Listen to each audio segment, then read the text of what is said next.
กับประชาสบายดีพี่น้องชาวลาวแล้วก็สวัสดีพี่น้องชาวไทยอยู่ต่างประเทศกันทุกคนเลยนี่ก็มีหลายทุกคนเลยที่พาทุกคนไปยามม่องคนทุกคนเลยไปยามม่องใส่หวานนี้ทุกคนเลยตอนใส่ก็บ่ได้ถ่ายคลิปให้ทุกคนเห็นถ่ายตอนยามทุกคนเลยก่อนก็ส้มก็จะรุ่นคนทำเพลงกันคือเก่าจะขึ้นจะป้าจะละทุกคนเลยว่าที่ขาดประการใดขอโทษขออภัยทุกคนเลยลองคอยก็คือว่าทุกคนบางครั้งก็ลงคลิปบางครั้งก็ลงเพลงปนเปอร์กันไปทุกคนเลยเป็นยังไงก็ขอโทษขออภัยทุกคนถ้าบททุกอกทุกใจทุกคนเลยรอหลายห้างทุกคนเลยหลายคนทุกคนเลยพยายามตอนเช้าทุกคนเลยเราไม่ยังหลายดอกถือว่าหนาวทุกคนเลยแดดออกแล้วยามตอนเช้าแล้วก็หนาวทุกคนเอาแบบยามสวยๆเอาพอให้แสงแดดออกมาก่อนจะไปทุกคนประมาณนี้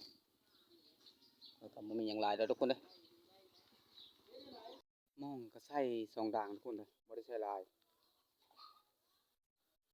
เป็นจังไดก็ได้บ่ก็ไปเบิ่งไปลุ้นทุกคนเลยก็ซ้ำนี้ละคลิปเคยกับทุกคนสร้างป่านนี้ละทุกคนเลยบรรยากาศยามเช้าฮะเจ็บตีนบ่เห็นแล้วบ่เห็นได้จูดเป็นละตัวลายก็เป็นตัวเลขเอาหางู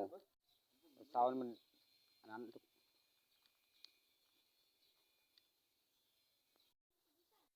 ยามที่เก้าทุกคนเลยไปตามที่เก้าที่เดิมนี่ละก็บ่มีหยังลายดอก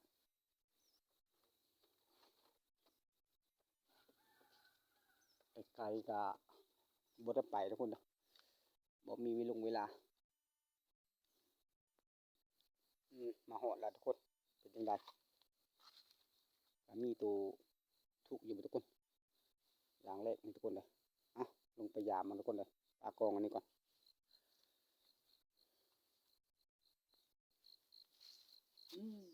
หนาวทุกคนเลยเอาเลย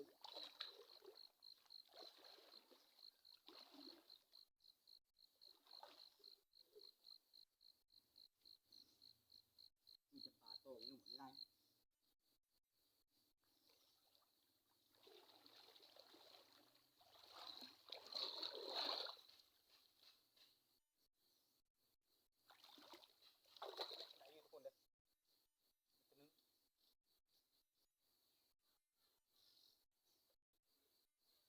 หาก็ได้หนึ่งตัวทุกคนเลย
นี่ดิทุกคนเลยถือว่าบทแจ้งบทนำไปทุกคนหลังแรกทุกคนได้ปลาดุกหนึ่งสองสามปลาดุกสามตัวทุกคนเลยส่วนกับปลาไปตองหลายทุกคนนู้นนี่ทุกคนกับประมาณนี้ทุกคนเลยยังพยายามหลังที่สองทุกคนในบ้านนะประมาณนี้นะยังหนาวทุกคนมือซ้อมแซมตะเฮินไปทุกคน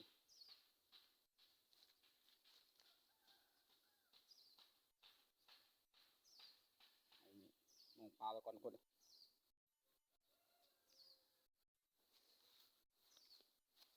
มานี่ยามหลังที่สองทุกคนมากับบุกไก่เดบันไดทุกคนเลยมองนี่นะทุกคนเลยเด็กเคยชิทุกทุกคนเลยตามเบิ่งนะเห็นป้อมตีงแล้วทุกคนเลยนี่เด็กทุกคนเลย นี่ละทุกคนเป็นยังไงหมานนี่บ่หลังนี่ทุกคนหมานปลาขี้ยือนี่บ่ที่เห็นป้อมติงทุกคนเลยเป็นยังไงครับอ่ะลูกเบิ่งก่อนทุกคนบัดนี้ตักออกมานี่ก่อนอึ่งหนาวทุกคนเลยมึงหาบนที่ปลากองทุกคนเลยบัดนี้บัดนี้ทุกคนเลยมานี่ทุกคนเลยนี่จะลงยางทุกคนเลยเป็นคนใดยังทุกคนเลย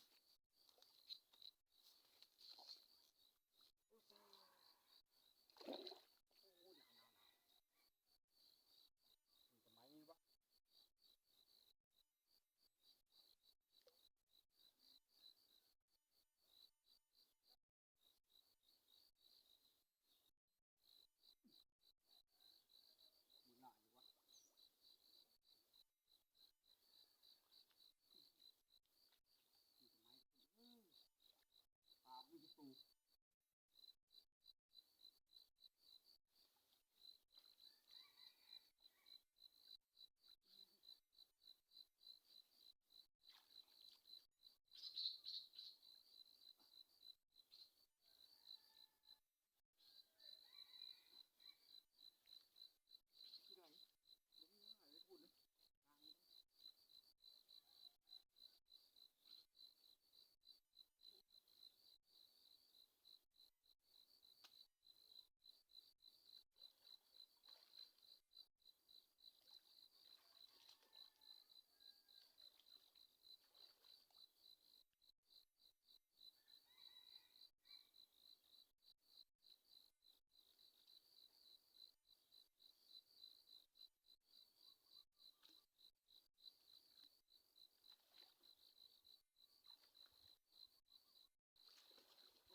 หนาวหนาว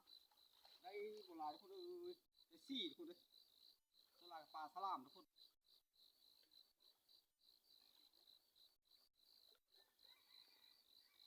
หนาวหนาวอากาศยามเช้าทุกคนนี่เลยทุกคนเลยได้สี่ตัวทุกคนเลยภาพโปรเจกต์ซัดไปนี่ได้สี่สองด่างในเป็ดประมาณนี้ทุกคนเลยกับบลงบลายไปไหนทุกคนเลยหนาวทุกคนเอ้ยนี่ทุกคนเลยได้สี่ตัวสองด่างด่างนี้ได้แต่ปลาดุกทุกคนเลยด่างนี้ปลาอันนี้ชื่อปลาอย่างทุกคนเลยชื่อว่าปลาแล้วก็เลยกันทุกคนประมาณนี้ทุกคนเลยใส่เบ็ดสมองส่วนหลายก็เป็นใบตองลายทุกคนเลยใบตองก็ไหมนี่แหละทุกคนเต็มเบ็ดทุกคนเลยประมาณนี้ทุกคนเลยโอ้ยหนาวหนาวหนาวอ่ะมีแต่ย่างมือทุกคนเลยมีแต่หมองอะยะอะยะทุกคนมองเห็นลายให้ทุกคนเลยขี้ยื้อว่าเป็นลายว่าเป็นมองทุกคนเลยไปโต่งทุกคนเลยปลาละประมาณนี้คือว่าเลยทุกคนนะอ่ะมือสรุปอยู่บ้านก็ทุกคนเลยมือให้อยู่กินตัวเช้ากันบาทนี่หมดเพื่อนกับยุ่งทุกคนเลยยุ่งน้ำมองทุกคนเลยโอ้เกณฑ์เกณฑ์แต่ไม้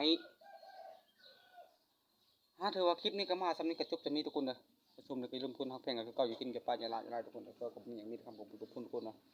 เจอกันคลิปหน้าทุกคนคลิปนี้ก็จบจะนี้